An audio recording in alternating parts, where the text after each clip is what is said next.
Hi everyone. When we picture the Amazon, we usually see endless green and rare animals.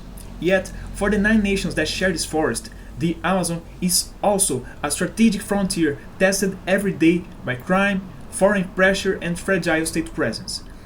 The region's extreme geography, dense canopy, winding rivers and remote mountains keeps formal institutions far from most communities. In that void flourish drug cartels, illegal miners and overseas actors, who often sleep unnoticed.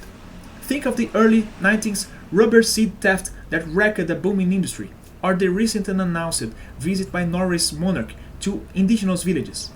Sovereignty can erode quietly long before a flag is ever challenged. Military patrols alone cannot fix this. Real security begins when local people see their government as an ally, not as a stranger.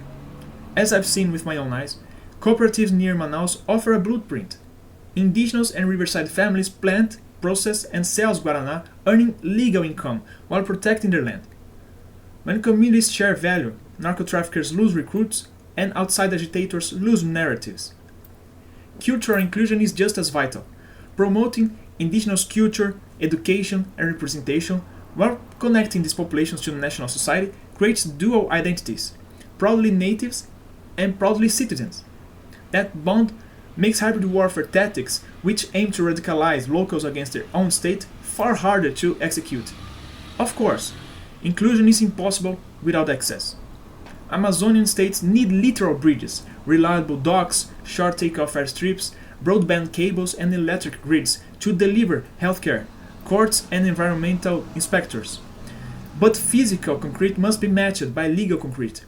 Coherent laws that reward sustainable business, punish biopiracy, and streamline enforcement across agencies.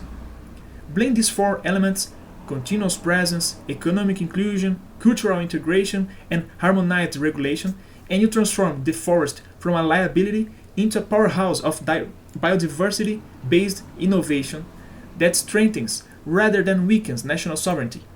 The Amazon will always attract global interest. Its water, resources, and genetic assets are simply too valuable.